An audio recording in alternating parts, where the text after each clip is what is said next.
Hello everyone, how are you? Hope you all are doing well. So we were doing chapter third of maths for class 8th, and the basics of these chapters we have already completed in the last videos, and today we are going to start exercise 3.1, and in this video we'll do the first 5 questions of this exercise, right? So let's do. Yes, here are your first question. Okay, these are the 8 shapes. ये 8 shapes हैं जिनमें आपको classify करना है कि इनमें से कौन से ऐसी शेप्स हैं जो सिंपल कर्व हैं, कौन से सिंपल क्लोज्ड कर्व हैं, कौन से पॉलीगन हैं, कौन से कॉन्वेक्स पॉलीगन हैं और कौन से कॉनकेव पॉलीगन है। तो वन बाय वन एक बार रिकैप कर लेते हैं, जितनी भी डेफिनेशन थी एक बार उनका क्विक रिव्यू लेते हैं कि so what is curve. Curve क्या होता है? Curve is that it bends and change its direction. Curve ऐसी ऐसा शेप, ऐसी फिगर जिसे आप एटलीस्ट वो एक बार बेंड हो रही हो और उसकी direction at least one time change हो रही हो। ठीक है, या बोलो कि आप स्मूथ हैंड से अगर कोई ड्राइंग कर रहे हो और बिना पेंसिल, आपको बिना लिफ्ट किए ही आप जो भी फिगर या शेप ड्रॉ कर रहे हो वो आपकी एक प्लेन कर्व होगी जिसमें आपको पेंसिल उठाने की ज़रूरत ना पड़े। नेक्स्ट आपका आता है simple curve. Simple curve is the curve that does not cross itself. अब सिंपल कर्व जिसमें लाइन जो है एक दूसरे के ऊपर से क्रॉस नहीं करती, तो सिंपल क्लोज्ड कर्व क्या होगा? अ क्लोज्ड कर्व, मतलब सिंपल कर्व अगर क्लोज है तो that is called closed curve, right. Next है polygon. Polygon is what? Polygon is a simple closed curve that is made up of line segment. याद रखिए कि सिंपल क्लोज्ड कर्व ही अगर line segment से बन जाता है तो वो पॉलीगन बोला जाता है, लेकिन अगर कोई simple closed curve curved line से बना है तो वो पॉलीगन नहीं बोला जाएगा। ठीक है, तो वन बाय वन देख लेते हैं क्या है सिंपल कर्व, इसमें कौन कौन से हैं। सिंपल कर्व मैंने बताया जिसमें लाइन एक दूसरे के ऊपर से क्रॉस ना करें। देखो फर्स्ट में लाइन एक दूसरे के ऊपर से क्रॉस नहीं कर रही, सेकंड में भी नहीं कर रही हैं। थर्ड जो है वो आप बेटा स्मूथ हैंड से वन टाइम में बिना पेंसिल उठाए आप ड्रॉ नहीं कर सकते। ठीक है, फोर्थ में लाइन एक दूसरे के ऊपर से क्रॉस कर रही हैं, फिफ्थ में क्रॉस नहीं कर रही, मतलब फिफ्थ एक सिंपल कर्व है जो कि कर्व्ड लाइन से बना है। किससे बना है? Curved line. ठीक है, सिक्स्थ भी सिंपल कर्व है जो कि कर्व्ड और स्ट्रेट दोनों लाइन से बना हुआ है।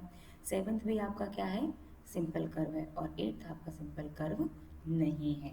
ठीक है, तो ये आंसर आपका हो जाएगा। 1, 2, 5, 6 और 7 जो शेप्स हैं वो सिंपल कर्व हैं। और जो ये सिंपल कर्व हैं, क्या ये सिंपल कर्व क्लोज भी थे? तो आपने देखा फर्स्ट, सेकेंड, फिफ्थ, सिक्स्थ और सेवेंथ ये सब क्लोज भी हैं, तो इसीलिए ये सारी शेप्स आपकी सिंपल क्लोज्ड कर्व भी होंगी।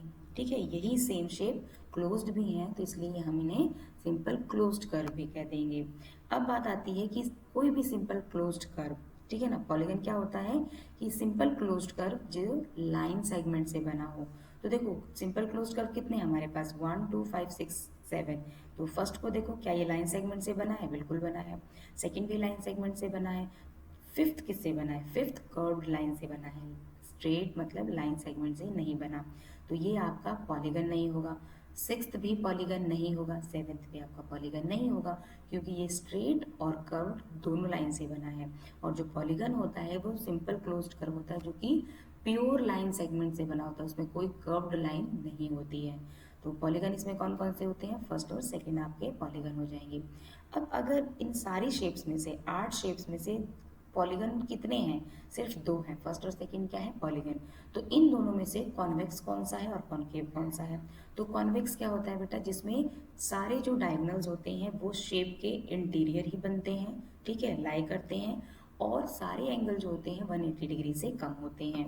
तो 180 डिग्री से कम मतलब कि फर्स्ट वाला तो 180, इसमें एटलीस्ट एक एंगल ऐसा है जो 180 डिग्री से कम नहीं है, जैसे कि ये वाला जो एंगल आपका आएगा, ठीक है, अंदर की तरफ जो एक इंटीरियर एंगल बनेगा वो 180 डिग्री से ज़्यादा है। तो जो ये रोम्बस शेप आपको दिख रही है इसमें सारे एंगल क्या है? इंटीरियर हैं, सारे डायगोनल क्या है? इंटीरियर हैं, और सारे एंगल जो है वो लेस देन 180 है, इसीलिए सेकंड क्या है? कॉन्वेक्स। तो कॉनकेव कौन सा हुआ बेटा? फर्स्ट वाला। ठीक है, तो ये था आपका question number first. Move to the question number second. How many diagonals? अब मैंने आप देखिए does each of the following have, convex quadrilateral, regular hexagon और ट्राइंगल। ठीक है, अब मैंने आपको डायगोनल निकालने का फॉर्मूला बताया हुआ है। क्या बताया है डायगोनल निकालने का फॉर्मूला? कि मान लीजिए आपके पास एक क्वाड्रिलेटरल है। Quadrilateral means what?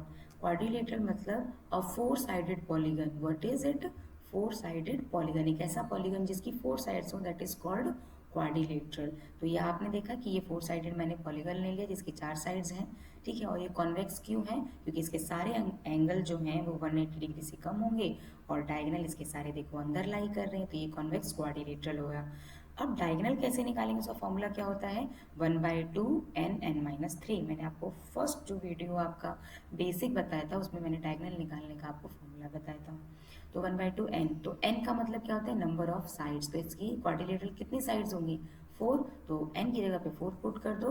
1/2 4, 4 - 3, तो 1/2 4, n की जगह कितना आ गया? 4, और 4 - 3 कितना होता है? 1। तो 4 × 1 4, तो 2 से 4 को कैंसिल कर दो, कितना आ जाएगा? 2 आ जाएगा। तो डायगोनल कितने हो गए? 2 हो गए। तो ये बहुत ईजी है निकालना। नेक्स्ट आपका आ गया रेगुलर हेक्सागन। अब hexagon means what? Hexagon means इसकी कितनी साइड्स हो बेटा? 6 साइड्स हो। ठीक है ना? तो नंबर ऑफ साइड, जैसे कि आपका ट्राइंगल मतलब 3 साइड, क्वाड्रिलेटरल मतलब 4 साइडेड पॉलीगन, पेंटागन मतलब 5 साइडेड पॉलीगन, और हेक्सागन मतलब 6 साइडेड पॉलीगन, हेप्टागन मतलब 7 साइडेड, ऑक्टागन मतलब 8 साइडेड, नैनोगन मतलब 9 साइडेड, और डेकागन मतलब 10 साइडेड, और दो डेकागन मतलब 12 साइडेड। तो मैंने आपको साइड्स के अकॉर्डिंग भी पॉलीगन के नेम बताए थे। ठीक है, तो ये आपका क्या है? रेगुलर हेक्सागन जिसकी साइड्स कितनी हैं? 6। और आप फॉर्मूले में ये वैल्यूज पुट कर देंगे। कितने डायगोनल आ गए आपके? 9 डायगोनल। ठीक है, अब बात आती है लास्ट वाला ट्राइंगल। तो आप मुझे बताइए, triangle has no diagonal. Why triangle has no diagonal? Because all the sides in the triangle are adjacent sides. उसके ऑपोजिट साइड्स मतलब ऑपोजिट वर्टेक्स उसमें ज्वाइन नहीं होते हैं, नहीं हो पाते हैं। तो देखिए ये एक ट्राइंगल है जिसमें इसके ऑपोजिट वर्टेक्स आप जैसे ही ज्वाइन करते हो तो ऑपोजिट वर्टेक्स को जो ज्वाइन करने वाली लाइन है वो एडजेसेंट लाइन होती है इसमें। ठीक है, तो इसलिए ट्राइंगल ऐसा पॉलीगन है जो सबसे minimum number of line segment से बनता है। इसकी दो चीज़ें हैं कि triangle minimum number of line segment से बनता है और इसमें कोई डायगोनल नहीं होता। ठीक है, this is your question number second. Move to the question number third. What is the measure of the angle of convex quadrilateral and will this property hold for the concave और non convex? Non convex मतलब जो concave हो। ठीक है, तो आपको मैंने angle sum property of a quadrilateral बताया था, ये वही है पूरा कि वो अगर what is the measure of the angle, आपको बताना है कि कॉन्वेक्स जो क्वाड्रिलेटरल होता है उसके एंगल्स का मेजर कितना होगा। ठीक है, तो सबसे पहले हम क्या करते हैं, एक क्वाड्रिलेटरल ले लेते हैं। ABCD क्वाड्रिलेटरल है जिसमें कि एक डायगोनल होगा और ये डायगोनल इस पूरे को कितने में पार्ट्स में डिवाइड कर देगा बेटा? दो ट्राइंगल में डिवाइड कर देगा। और दो ट्राइंगल में डिवाइड करने के बाद वो A को और C जो एंगल है उसको दो अलग अलग एंगल्स में डिवाइड कर देगा। मतलब इनकी नेमिंग क्या हो जाएगी? एंगल 1, एंगल 2, 3 और 4 हो जाएगी। तो सेम मैंने आपको बताया था। अब क्या करना है आपको कि जो आपके पास दो ट्राइंगल बने हैं, जैसे कि एक ट्राइंगल ABC बना है और एक ADC बना है, इन दोनों में एंगल सम प्रॉपर्टी लगानी है ट्राइंगल की। ठीक है, तो इन quadrilateral ABCD, AC is the diagonal and divide the quadrilateral in two triangles. Done. तो इन ट्राइंगल ABC आपने एंगल सम प्रॉपर्टी लगाई, तो एंगल सम प्रॉपर्टी में एंगल 2, 3 और B एंगल आ गया। इस तरह से ADC में लगाएंगे तो एंगल 1, 4 और D एंगल आ जाएगा। ठीक है, इन दोनों को क्या करना है? आपको ऐड करना है दोनों इक्वेशंस को। ऐड करने के बाद क्या आ जाएगा? 180 और 180 कितना हो जाएगा? 360। अब आपको इसको क्या करना है? रीग्रुपिंग करना है, मतलब एक साथ लिखना है। जैसे कि 1 और 2 को एक साथ, फिर B आ गया, फिर 3 और 4 को एक साथ और फिर D आ गया। अब 1 और 2 मिलकर क्या बनाते हैं? Angle A। तो आपके पास क्या आ गया? ABCD is equals to angle A plus angle B plus angle C plus angle D is equals to 360। तो एक कॉन्वेक्स क्वाड्रिलेटरल के जो एंगल्स का मेजर हुआ कितना आया? 360 आया। अब आपको बताना है कि नॉन कॉन्वेक्स क्या होते हैं। नॉन कॉन्वेक्स मतलब जिसमें एक एंगल, एटलीस्ट एक एंगल क्या होना चाहिए? उसका 180 से ज़्यादा और उसका एक डायगोनल जो होना चाहिए, जो शेप है उससे बाहर बनना चाहिए। तो मैं एक नॉन कॉन्वेक्स क्वाड्रिलेटरल ले लेती हूँ। यहाँ पे देखो, let us consider a non convex quadrilateral ले लिया मैंने। अब देखो, तो यहाँ पे आप देखो कि A और C को ज्वाइन करने वाली लाइन इस शेप के बाहर आएगी। देखो ये तो डायगोनल क्या हो गया? बाहर हो गया। मतलब ये कैसा क्वाड्रिलेटरल हो गया? कॉनकेव क्वाड्रिलेटरल, या कह सकते हो आप नॉट कॉन्वेक्स। और इसका एक एंगल जो एंगल D है आप देख रहे हो 180 डिग्री से ज़्यादा है। ठीक है, तो आपको पता चल गया कि जो डायग्राम है वो क्या है? नॉन कॉन्वेक्स है। ठीक है। अब आप जो ये ऑपोजिट हैं बी और डी, इनको ज्वाइन करो। जैसे ही इनको ज्वाइन करोगे तो ये डायगोनल बन जाएगा, और ये डायगोनल जो है वो ए बी सी जो ये कि आपका है, इसको दो पार्ट्स में, ए बी सी डी जो आपका नॉन कॉन्वेक्स क्वाड्रिलेटरल है, इसको दो ट्राइंगल में डिवाइड कर रहा है। कौन कौन से?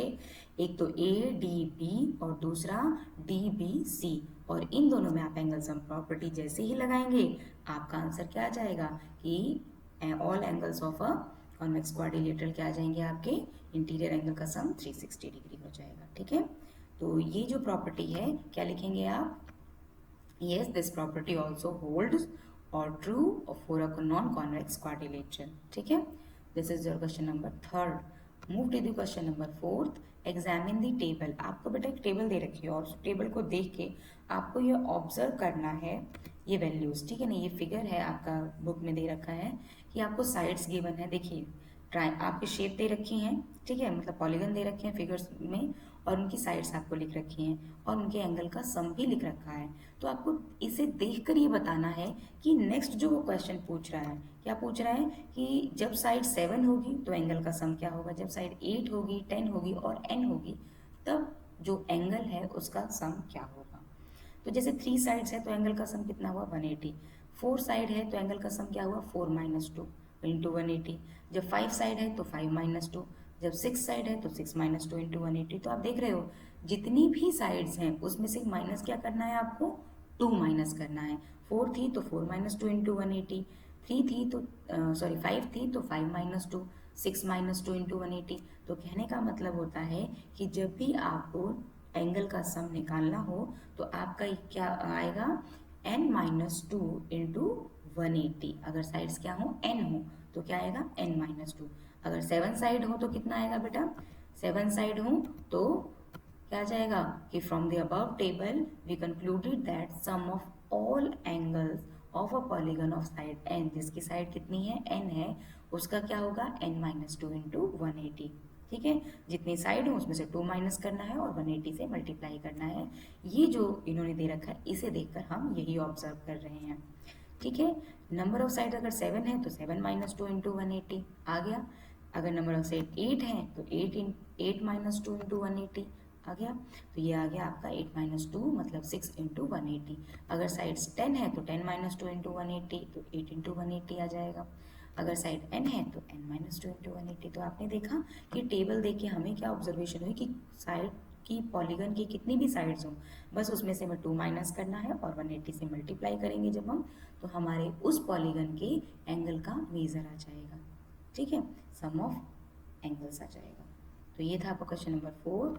क्वेश्चन नंबर 5 है आपका व्हाट इज रेगुलर पॉलीगन। आपको पता है व्हाट इज रेगुलर पॉलीगन, और state the name of the regular polygon आपको बताने हैं। जो कि ऐसा पॉलीगन जो 3 साइडेड है उसका क्या नाम है, 4 साइडेड का क्या नाम है और 5 साइडेड का क्या नाम है। तो पॉलीगन, रेगुलर पॉलीगन क्या होता है? A polygon with all sides and all angles are equal is known as the regular polygon. तो बताओ कौन सा ऐसा 3 साइडेड पॉलीगन है जो कि जिसकी सारी साइड्स इक्वल होती हैं? कौन सा है? और उसके सारे एंगल भी इक्वल होते हैं। इक्विलेटरल ट्राइंगल के सारी साइड्स इक्वल होती हैं, उसके सारे एंगल क्या होते हैं? 60 डिग्री होते हैं, मतलब इक्वल होते हैं। स्क्वायर, स्क्वायर की सारी साइड्स इक्वल होती हैं आपको पता है, और सारे एंगल इक्वल होते हैं, मतलब सारे एंगल 90 डिग्री के होते हैं। रेगुलर हेक्सागन, 6 साइड वाला क्या होगा? Regular hexagon. तो हेक्सागन के आगे मैंने रेगुलर लिख दिया, मतलब कि इसकी सारी साइड्स सेम होंगी। ठीक है, तो ये था क्वेश्चन नंबर आपका 5। जो नेक्स्ट क्वेश्चन है इस एक्सरसाइज के वो हम नेक्स्ट वीडियो में सॉल्व करेंगे। ठीक है, तो आप ये फर्स्ट 5 क्वेश्चन थे। Thanks for watching this video. If you like this video, like, share and subscribe our channel Nitya Education. Thanks for watching this video.